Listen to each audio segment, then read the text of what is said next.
The question that I always ask farmers that come up to visit is, how often can you lose a crop and make more money than the neighbors do? And the answer is every single time when you're farming regeneratively. Hi, friends. I'm John Kempf, hosting this podcast. I'm passionate about developing regenerative agriculture systems that improve soil health, produce crops that are completely resistant to diseases and insects, and produce fruit of such an exceptional quality that we can have a legitimate conversation about growing food as medicine.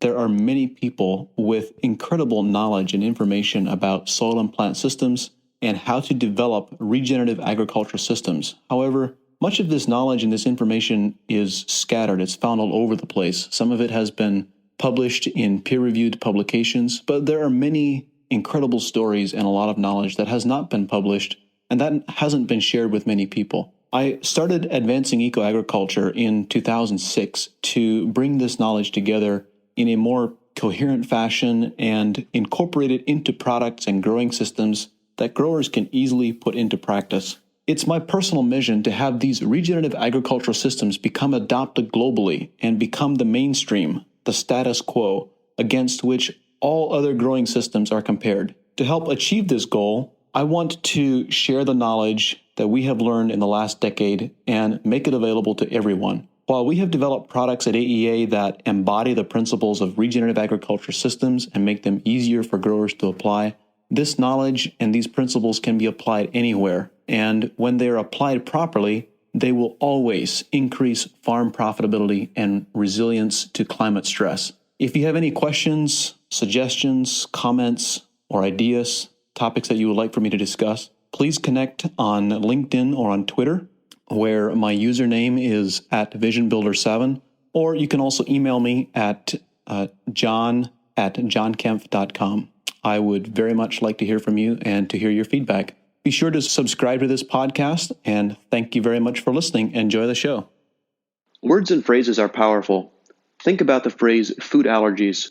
Why have we come to accept as normal that people should be allergic to food? In this episode, Jonathan Lundgren brings a similar phrase to mind, food safety. Jonathan brings an interesting perspective as a professional evaluator of pesticides and genetically modified organisms in agriculture ecosystems. We talk about how we have the potential and the capacity to develop agriculture ecosystems that are incredibly resilient and can produce crops that are completely resistant to insect pests that are present in the field. I'm here with an agroecologist, entomologist, very respected researcher, and someone whose work I have been reading and following for some time. I'm very honored to have him here, Jonathan Lundgren. Jonathan, welcome to the podcast. We're very excited to have you.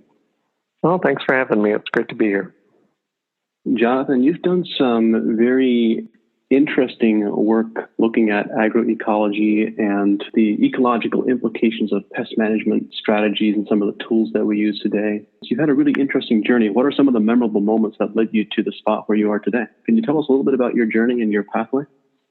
Sure. I was trained as an entomologist, and a lot of times scientists are trained to focus in their study area and within their particular group to specialize. And I was no exception. I'm a predator ecologist, I guess, and I really studied, I really like lady beetles, so ladybugs, as good predators, and we would study those. But the deeper that I dug into those, that organismal level, I started to ask questions that couldn't be answered at an organismal level. And so that forced me to start to expand my thinking about the research that I was focusing on, and including more of a community approach. And then the more I focused on insect communities, the more I realized that in order to answer some of the questions that we needed to be addressing, it required that I not just think about entomology anymore and start learning more about the agroecosystem in general. And I still study insects an awful lot, but I realize now that they're a good learning tool for telling us about the greater system rather than being an entity in of themselves or isolated. When you speak of insects as being an indicator of a greater system, what are they telling you? What have you observed that surprised you? One major change in my thinking that kind of gets at your question is realizing that I can't be focusing on one particular group of insects. We all want, a dipstick to tell us whether our practices in soil health are working, right? What I came to understand the more we researched this topic is that insect communities were an entity that we needed to be focusing on rather than individual indicators.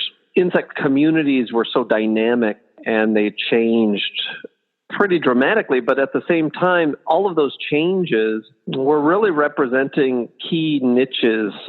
The diversification of that community allows that community to function as we change the habitat or the farmland, so that there's always somebody sitting in each piece of the puzzle. And that's where biodiversity really comes into play. That was what was so surprising, just how important biodiversity within our agroecosystems really is. We need life in all of its forms, don't we? That we do. What did you observe that really drove this point home for you? We started at bioinventory cornfields. A lot of the work that I did when I first started with the USDA, I began my career as a scientist with the USDA. I swore that I wasn't going to work on corn because a lot of entomologists worked on corn at the laboratory that I was working on. But then, and it was always this crop that, I just like, oh, geez, I want to work on something different, But the more I dug into it, I look back at a career of 20 years in entomology and in ecology now, and it's like, God, a lot of that was working in corn. So corn has been the system that really opened my eyes to the importance of diversity. And what happened was that we kind of landed this little grant to study communities in corn, like insect communities, and how landscapes affect those communities and the resilience of those communities to invasive species in cornfields. And one thing led to another. We led this whole team. Part of it was entomologists, and then the other half was these economists from all over the world. My colleague in the project was an economist. We went out and we surveyed these 53 cornfields all over eastern South Dakota, and every cornfield we applied the same methods, and we looked at all of the species that were living on corn plants, all of the insect species. We collected them up, and then we brought them back to the lab. And it was this huge monumental effort, right? This was a lot of work. Ended up identifying, by the end, probably hundreds of thousands of insect species or specimens down to species level. Tons of work. And the more I dug into it, the more it opened my eyes to the fact that, this has really never been done before. I mean, entomologists always just focus on the pest and maybe a couple of key natural enemies of the pest, but we've never really looked at the actual community in itself in all of its glory, right? Because it's so much work to get this data. But we did it. And in looking at the data, the patterns in the data became so clear that when we had more insect species within a cornfield, there just wasn't pests. We did not have pest problems anymore. And at the same time, there was a couple of other papers that were starting to come out that were suggesting that this diversity or lack of diversity was really important in creating pest problems. And then I look at the system and how we produce our crops right now. If diversity is what we're after, then man, our production practices are just absolutely perfect for creating pest outbreaks. Yeah, I can completely relate with your desire to not work with corn because, it's a dominant crop. It's well studied to some degree, and it's a relatively simplistic crop compared to growing, say, tomatoes or peaches or nectarines. But to your last comment, it's such a dominant crop in such a broad region throughout the Midwest. I mean, in the state of Iowa, any crop that is not corn or soybeans is considered a specialty crop. Alfalfa hay is a specialty crop, as are oats and everything else. Isn't that amazing? Yeah, that's pretty amazing. I can justify working on it in my own mind by just saying, well, if we can make changes to corn, think of the footprint geographically that we would have in terms of changing landscapes and stuff like that. on our own farm, I don't grow corn, so Yeah. and I don't advise people to grow corn either. Yeah, the reality is that for many growers today, it makes very good economic sense to grow crops other than corn, but that's another conversation. You mentioned that when you had increased insect diversity and a diverse population of insects, you had no pest pressure. What do you believe the mechanisms are for producing that shift? We've known that putting up more plant species into a habitat tends to result in fewer pests. And there's two general hypotheses for what drives this. And they are the natural enemies hypothesis, which says that as you increase plants, you increase the number of predators, of pest species. And so that predation ends up being a downward pressure on the pest populations. And then the other idea, resource concentration theory, which is by including more plant diversity into a system, that you are diluting your focal crop within the vegetation community, and so maybe it's more difficult for the pests to find, or it changes the plant in some way.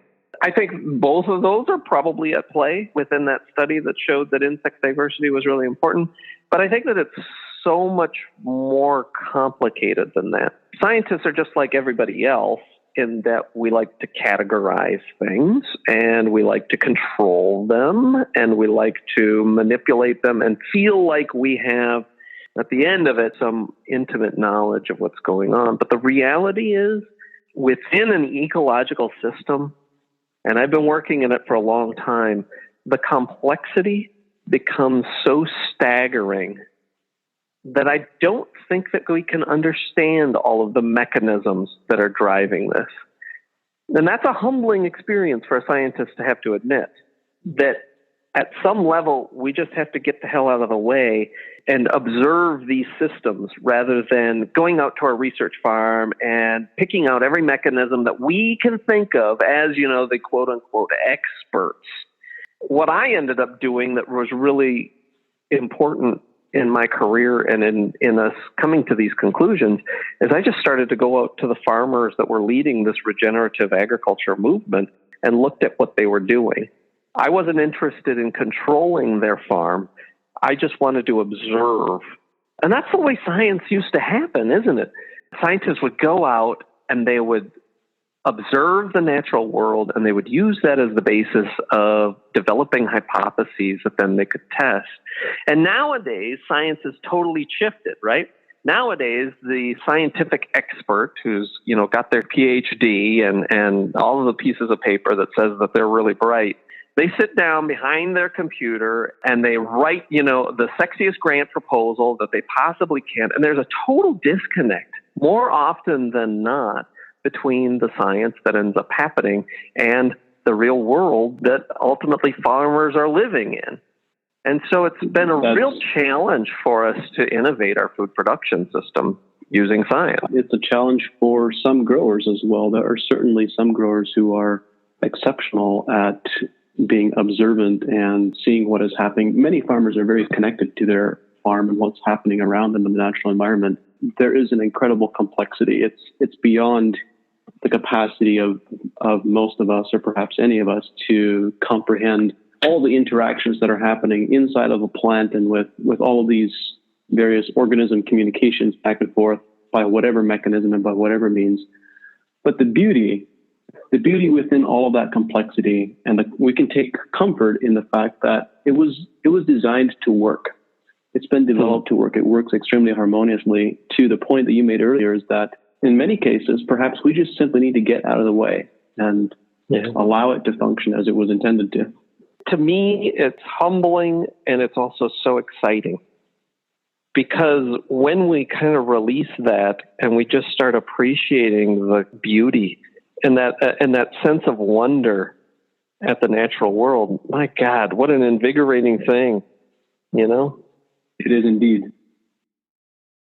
Earlier in our conversation, you mentioned the ecological implications of pest management and some of the tools that we use today.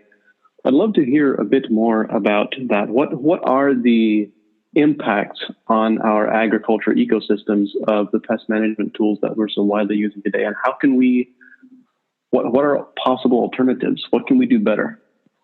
Right. My research focuses on two general areas. One is risk assessment of pesticides and genetically modified crops and basically farm management practices in general. And then the other half is working on developing sustainable systems. So I've got quite a bit of experience in understanding the ecological risk assessment and the framework that we use for trying to determine whether a particular agrochemical or something is safe or not safe.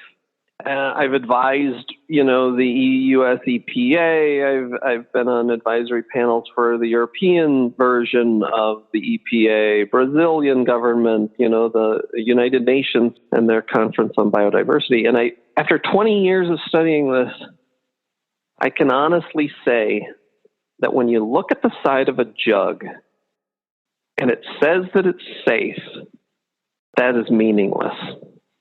You can go out and you can buy something off of the shelf and it's labeled and it's regulated. Nobody is watching. Wow. Nobody is watching. Risk assessment is incredibly hard. It's incredibly hard. And we can get closer to the mark with scientific approaches to risk assessment.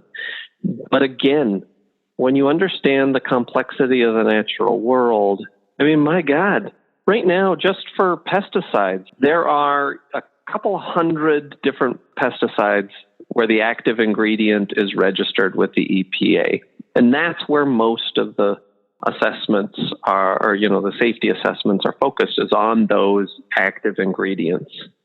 But whenever you add an adjuvant, maybe it's a sticker or a spreader or a defoaming agent or whatever, it changes the toxicology of that active ingredient such that the risk assessment that you're actually performing on that active ingredient really does not hold much weight anymore.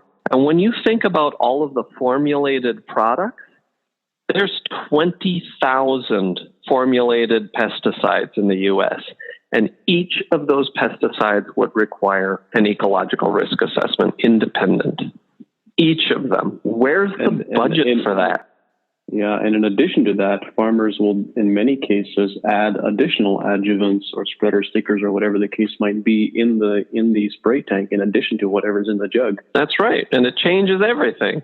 I'm not saying that we shouldn't have, agrochemicals, be they herbicides, be they fungicides, be they insecticides. I understand the utility of these things.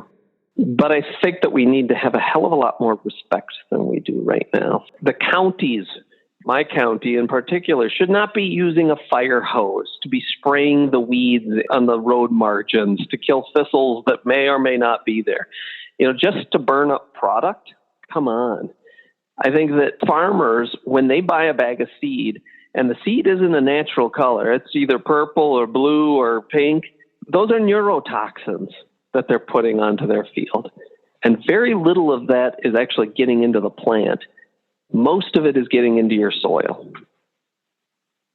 And so when we start to think about what causes a pest, and if it's a reduction in biodiversity, almost instantly when you buy a jug, you are counteracting nature's ability to fight that pest. You are causing pest problems that then you have to buy another jug in order to control. And it's this wicked treadmill that just keeps spiraling. So a couple of thoughts that emerge from what you've just shared. The first one is when you say that nobody is watching, what are the ecological implications of that?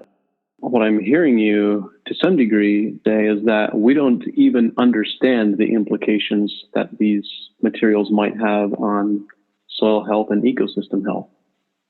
We don't have the first inkling of what the implications of these things, be it glyphosate, be it neonicotinoids, be it propiconazole, or be it the adjuvants, which sometimes are more toxic than the active ingredient in terms of its ecological effects.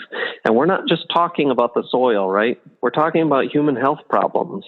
Farmers have the highest suicide rate of any career at this point in the U.S., and we know that pesticide use is linked with depression. The science has been done on that. I mean, are we killing ourselves? And many of these agrochemicals, in my understanding, are also very exceptionally potent endocrine disruptors. And estrogen stimulants, and they affect us and the natural world in many ways. The moment you begin talking about endocrine disruption, I mean, that shapes who we are and our personality and our thought patterns in ways I think we don't fully aware of. But when you think about the cancer profile and cancers of various organs in the endocrine system or the reproductive system, and the way that that has shifted, not just among farmers, but in general population, it leads me to ask the question, 40, 50 years ago, perhaps 60 years ago, ovarian cancer, uterine cancer, breast cancer, testicular cancer, prostate cancer, etc., all these that are connected to the endocrine system and the reproductive system were a relatively small proportion of cancers. They were single-digit percentage points. Today, they're a majority when taken in aggregate. So will we ever determine whether pesticides are the cause of that? I don't know. I mean, definitively the cause of it? I don't know. I think there's evidence that would support that, the carcinogenicity of various agrochemicals. Do we know that is that all? I don't know.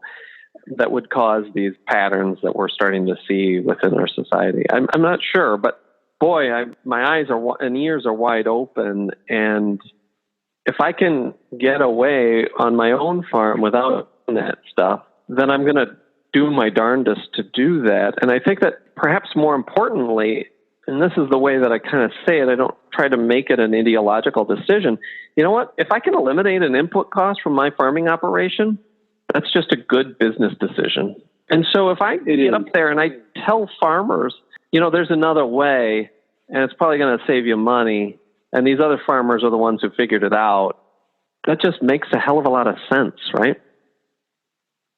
It does. So what is that other way?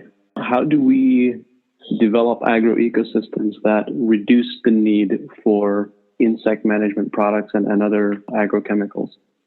The regenerative farm movement is doing a heck of a good job of it. There's some principles that link these systems that are occurring all over the world. I've heard categories of these principles here, there, and everywhere. I think fundamentally reducing or eliminating tillage from your operation is the first step. Never leaving bare soil is the next. Increasing plant diversity whenever possible on your field, be that crop rotation, be that field margins, be that intercropping, interseeding cover crops in your crop rows. Those are all great practices that work. And then finally, integrating animals and crops together in the same place at the same time. When a system has these elements, they don't have pests. And that's a really big statement. I think that is a resilient system. I can give you an example. I mean, so we have a field that's 12 years no-till. I didn't inherit a farm that had degraded resource. I think it had been sprayed with 2,4-D and dicamba to eliminate weeds, but otherwise it's had perennial grass cover for a long time. We had some weeds out there, right? I did use like maybe a half to a quarter rate of Roundup or glyphosate in order to manage, to just push down some of that vegetation. And then I plant our cash crop directly into that. It's an annual cash crop that's put into perennial grass cover.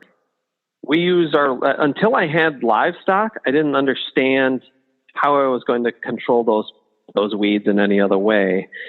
And this spring, I ended up high intensity grazing down that weed cover, and then we planted directly in. I think when my flock is big enough of these hair sheep, I don't think I'm going to need herbicides anymore. So in that case, I'm actually seeing a problem, a pest problem, right, that we're supposed to react to. I look at that pest problem as an opportunity. So when we had some farm tours, we had a tour of South Africans last year, and they were they're like, gosh, you got some weeds out here. And I'm like, where? I don't see any weeds. I see forage, right? I love it. And when you change your perspective on things, then you've got real opportunities. When you don't negate the tools that you have in your tool belt, oh, I'm a cropper. I don't raise livestock. Well, you know what? Then you're eliminating a really valuable tool from your operation.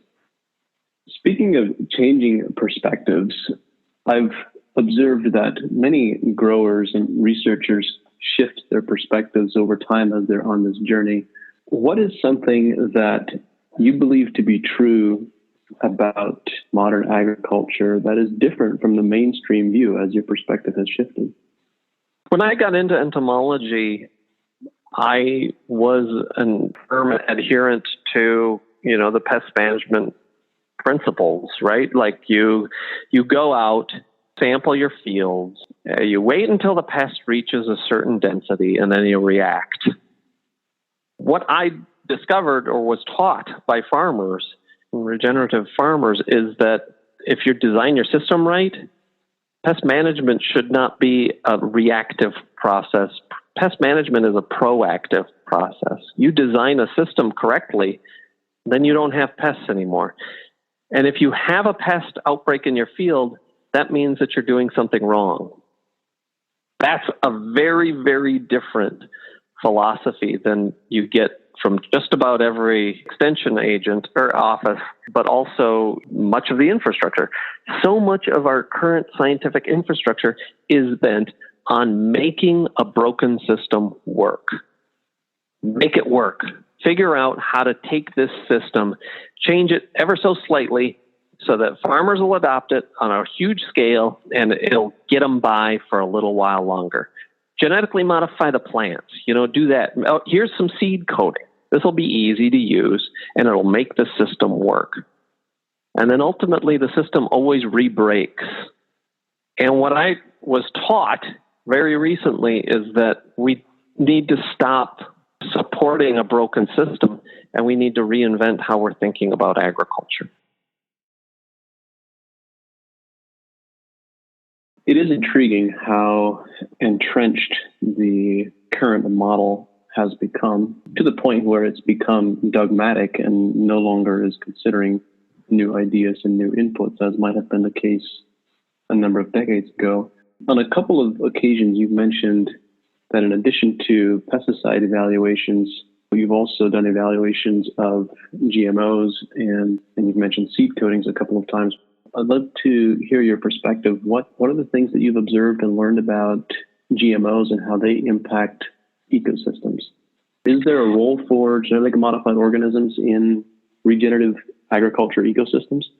I'm not fundamentally against genetically modified organisms any more than I am many other of the tools that are put out there to support the current system. I think that GMOs, seed coatings, pesticides in general, they're a symptom of a greater problem. And that problem is a simplification of our food system. So in my view, I guess I'm against GMOs because I just don't think they're needed. I think if we were to solve the underlying issue, which is a simplified system where it's all monoculture, thousands of acres of a single plant species that's genetically limited and selected to produce only large seeds, or maybe there's a few other small characteristics that we decided we wanted in that particular organism. Since we went down that road, we just predisposed ourselves for pest outbreak after pest outbreak. And really within that context, if that's your system, dead soil and a monoculture, then you know what? You are absolutely reliant on agrochemicals and genetically modified organisms. That's the only way to produce, I think, efficiently within that system. But if you suddenly look at one of your neighbors who's farming regeneratively and you see a different approach, a different philosophy towards producing food, suddenly it's really empowering, right? Suddenly you're keeping more money on your own operation. Rural communities keep more money in their own communities. We suddenly have opportunities for stacking enterprises and industries that keep our kids back out on the farm. We're growing healthier food. Everybody wins in this situation. To me, that was something that's worth fighting for and changing my entire life and career trajectory for.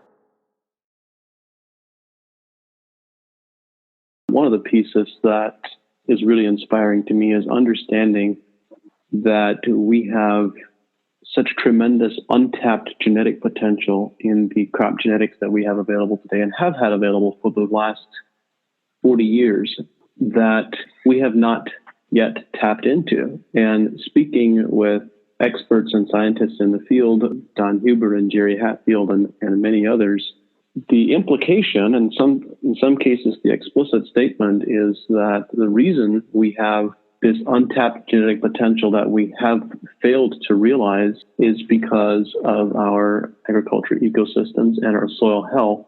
You can only push yields to a certain threshold by applying more nutrients and pesticides. And you can't get past that point until you change the system. So there's all this discussion around needing to feed a rapidly growing world population, and there's a lot wrapped up in that, considering food waste and unequal distribution, et cetera, et cetera. But even leaving those issues on the side, it is very inspiring to me to think that, just as an example, in fruit and vegetable production, there are some crops where yields have increased by 250 to 300% over the last 20 years. Strawberries in California 20 years ago, the average yield was 4,000 flats per acre. Today, it's 10,000 flats per acre. And the same is true of processing tomato production. There have been a number of crops that we have continued to develop and get rapidly higher yields, but that hasn't happened yet on our commodity crops, corn, soybeans, et cetera. And well, the evidence is there to suggest that the genetic potential is there to tap into that once we shift our ecosystems and begin growing those plants differently. Yeah, it's kind of associated with that is that we've got this list of recommendations that work within, degraded soils, and or at least they can keep you alive during in degraded soils and in a monoculture situation. But when you start farming down a regenerative road, a lot of the recommendations that are associated with that current system, and including, varietal selection and things like this, you just throw those rules kind of out the window. I mean, they just don't apply anymore. And it's going to necessitate that we end up having to reinvent what we think we know. Yeah, going back to first principles thinking, foundational thinking. Yeah. Jonathan, what is a book or resource that you recommend most often to growers and to agronomists? I love, some of the classic stuff like Plowman's Folly and One Straw Revolution are always good. A lot of the stuff that I tend to read, it tends to be a little bit more, technical. Mark Winston's got some great stuff that I would definitely look into some of his stuff. And then, big picture thinking, I just love anything by Carl Sagan. That guy is, I think he may have been an alien that fell down to Earth just to educate us and how to think philosophically. Good stuff there, too. At least get you thinking. I like being challenged. I like being challenged to think outside my comfort zone. So, Jonathan, what is the question that you wish I would have asked? What's the topic that you would love to talk more about that we haven't approached? You hit on some of the big issues, gets my attention going. I wish that we could talk more about or hear more discussion about tends to pertain to integrating livestock and crops and how to do that effectively and why we would do stuff like that. And bees are another issue. Why are the bees dying is a good question that probably always needs to come up. Can you tell us a little bit more about what you are doing on your farm with livestock and how you're integrating livestock into your farming system? Sure. So we have 43 acres. Some people would laugh at that size, but honestly, I don't know that you can farm regeneratively, truly regeneratively on anything more than 100 acres unless you're like hiring on a lot of staff. So our farm is 43 acres, 25 of that is native unbroken prairie and wetlands. And so we're going to leave that. We produce annual crops for seed, honey. We have sheep. We're starting to integrate pastured pork. We have egg production, and then we produce some broilers and stuff like that. So it's a pretty integrated system. Taking small pieces and stacking enterprises onto those things. So last year we grew 3 different crops: borage, phacelia, and hubam annual sweet clover, which most farmers have never heard of.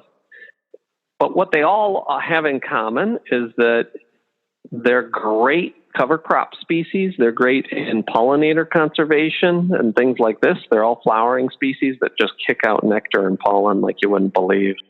And they're all worth money.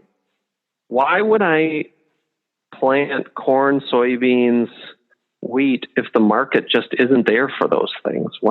So to me, I'd rather sell my crops by the pound than by the bushel. And so these are a little bit higher risk crops, right? The borage, I've had a hell of a time trying to harvest. We can grow it up through seed production, but it gets really fussy on us. It likes to shatter if you stare at it in a funny way. And so I didn't get any crop revenue off of that field, but I still made more money than my neighbor because I produced so much honey off of that field per acre. Wow. So the question that I always ask farmers that come up to visit is, how often can you lose a crop and make more money than the neighbors do? And the answer is every single time when you're farming regeneratively. Every time. Because you're stacking enterprises, your farm is a resilient business model. You're not tying your entire livelihood to a single commodity. So ours is a complicated unit. It's a complicated unit, but it seems to be working. I'm really surprised to hear you say that you don't think we can farm really regeneratively on a scale greater than 100 acres. Could you expand on that a little bit? Because I know that there are some growers who are both in the fruit and vegetable space and in the broadacre crop space, such as Gabe Brown, for example, who are on a scale of thousands of acres, who are making some very substantial progress. I think you can make some substantial progress, and I think that we can farm larger acreages a lot better than what we are right now, and we can apply some of these principles. But when you're starting to talk about integrating, livestock as a weed control measure, or just maintaining perennial fruit and nut production, annual crops, a number of different livestock, the amount of maintenance, at least in my experience, has to go into that system in order to keep it productive and keep it moving in such a way that the ecological processes are hitting on many different aspects of the farm all the time. Man, that's really difficult. But what's also really important to realize is that the goal of farming at a conventional scale regeneratively is probably misguided. I think that if you are farming in a regenerative nature and stacking those enterprises and having those different tools at your disposal, then you don't need to farm at such a great scale anymore. The average farm size doesn't have to be 400 to 1,000 acres. It can be closer to 100 to 150 acres. And you're still generating the revenue that's needed there. I don't know. That's my thoughts, at least. All of those things are debatable, but I do agree with you that there is the regenerative agriculture ecosystems. In my experience, what I've observed, they are always more profitable. We've got data to show. Yeah, they're always more profitable. They are extremely climate resilient, and there is something that I would refer to it as the heart to acres ratio. That in order to, as we were discussing earlier, to be really observant and to really have a connection to what is happening on your farm, and you need to spend time with your feet on the ground and your hands in the soil and on the plants, not just riding a four-wheeler or a pickup truck.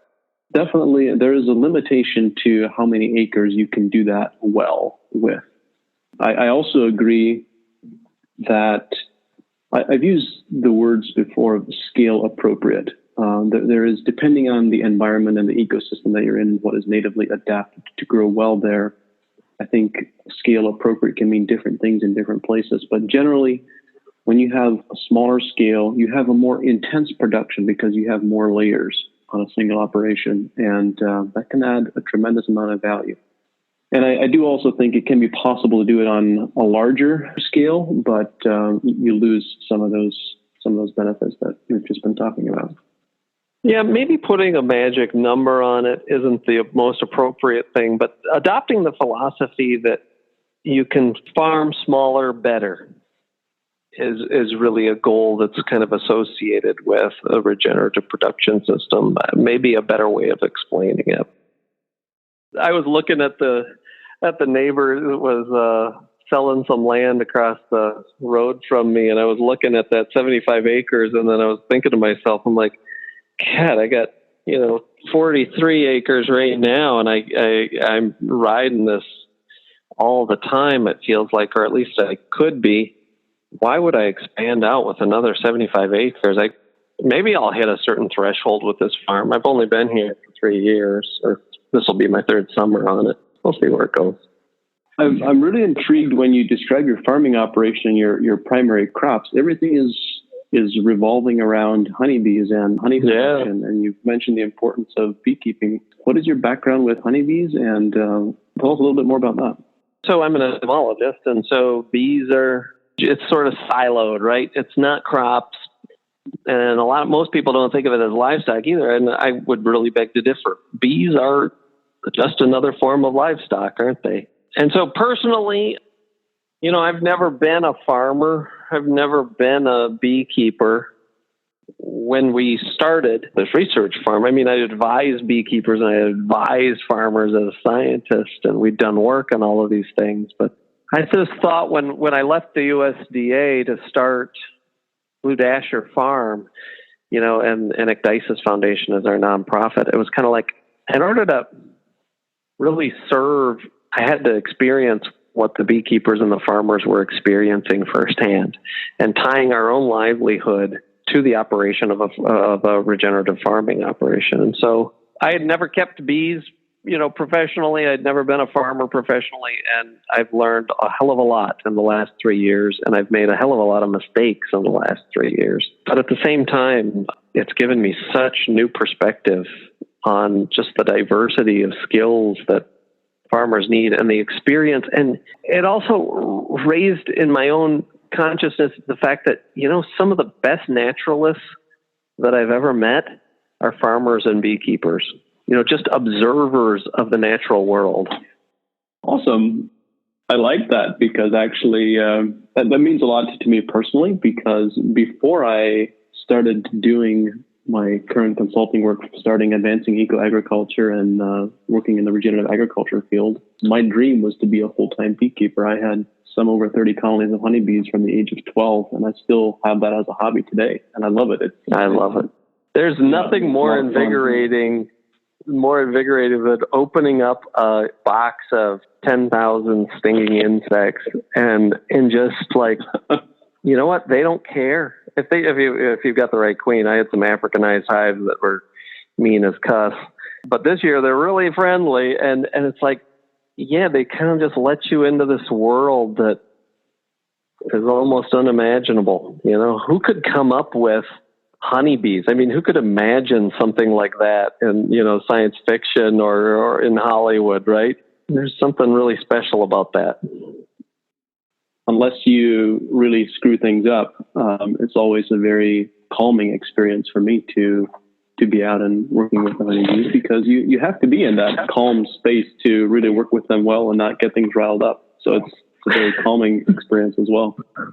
Livestock in general has taught that to me about myself, and how to respond to social interactions in my own life. It's like when the sheep get out of the paddock, they want to be back in that paddock, but you can't rush them, right?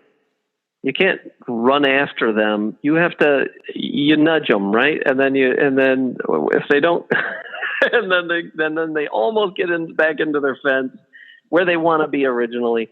But then they take off in another direction. And you just have to take a deep breath and just be like, all right, I'm going to go and do this again, very slowly, very methodically, and teaches you patience. It teaches you self-awareness.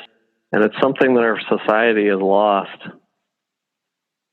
I think this is an important topic for us to speak a bit about because it's perhaps something that farmers might not hear very often. Can you tell us a little bit about, so in the scope of your 43-acre farming operation, how many colonies of honeybees do you have, and what is the economic contribution of those as a proportion of your overall farming operation?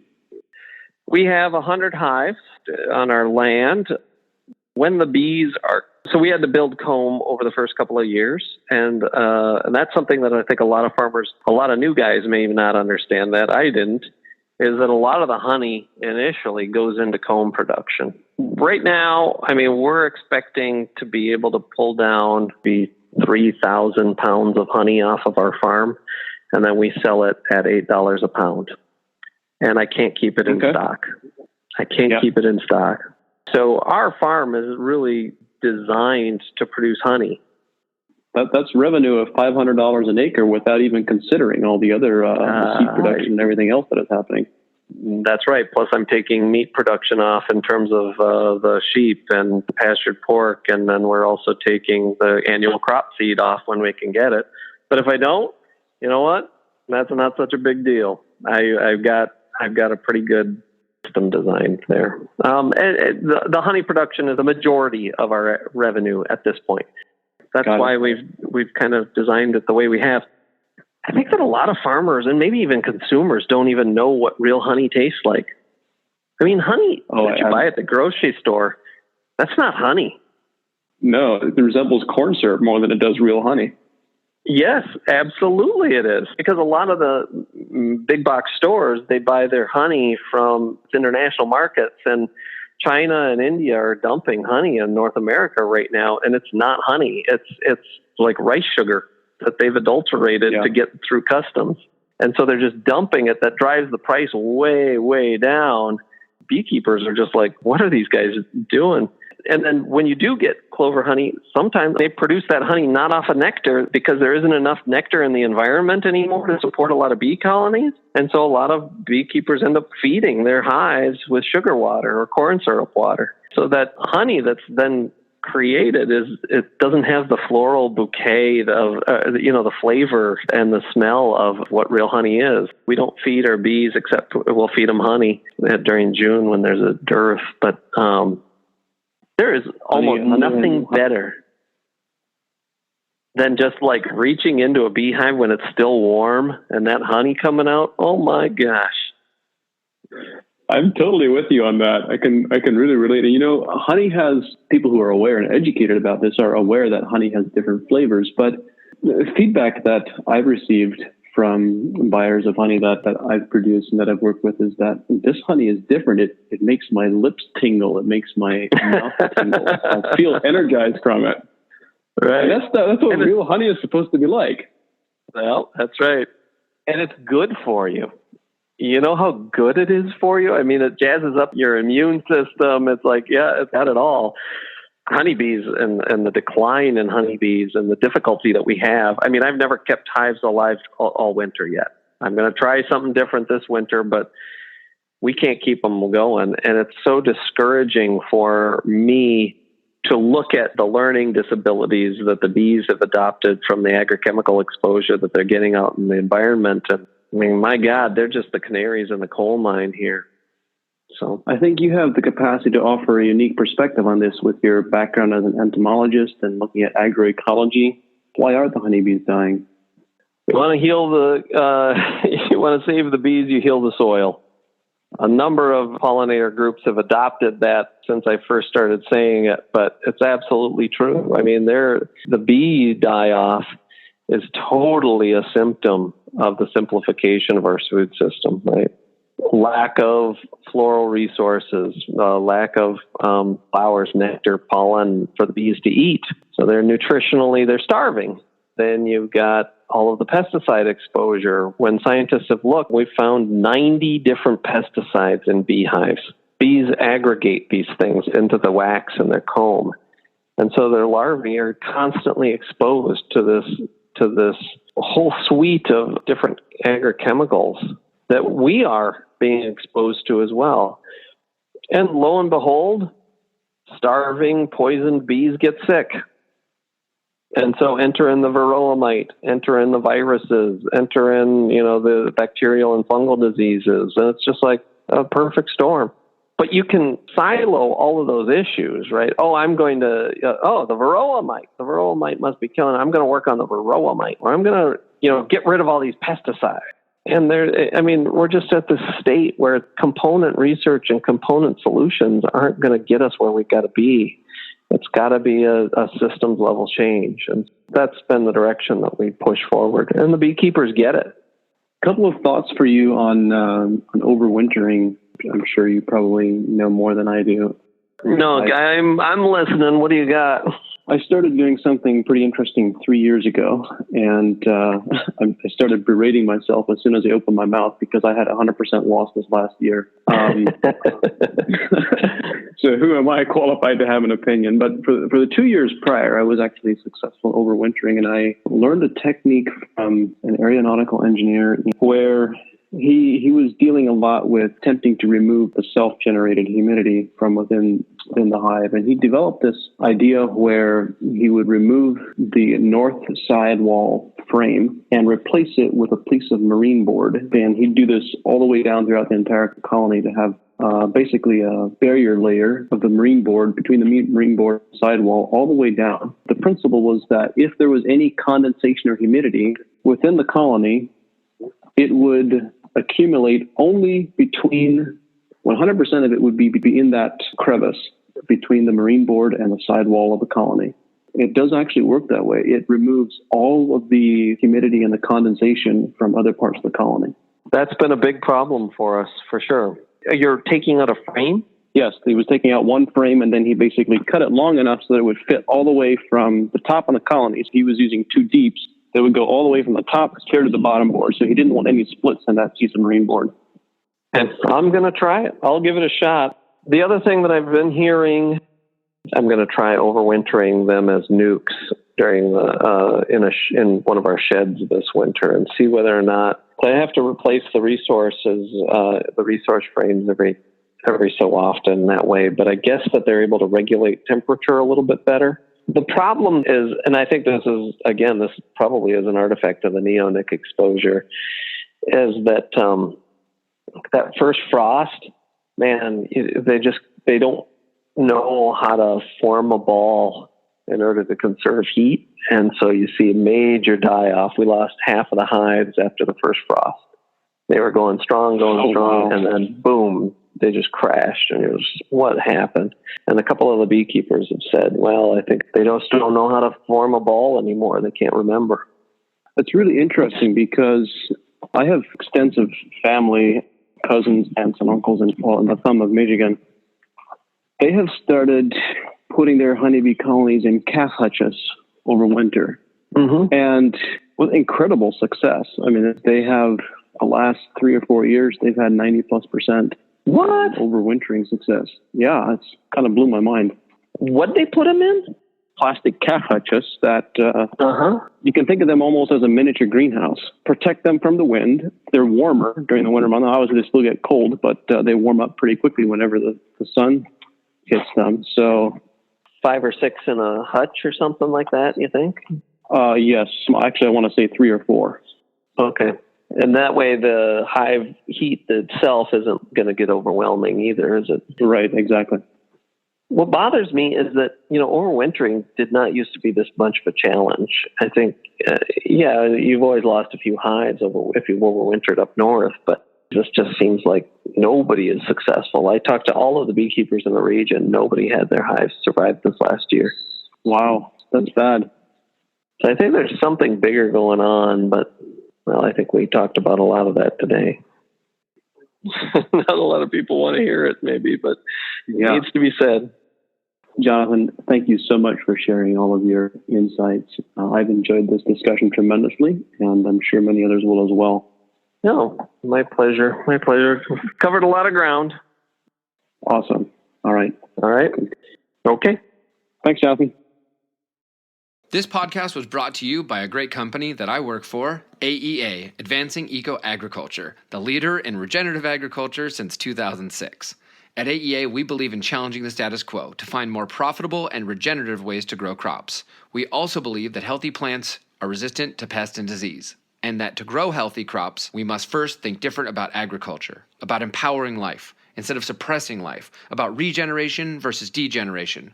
To achieve this, we formulate and sell products that help growers produce higher quality yield with less risk of crop failure. In short, we help growers make more money with less risk. Thanks for listening.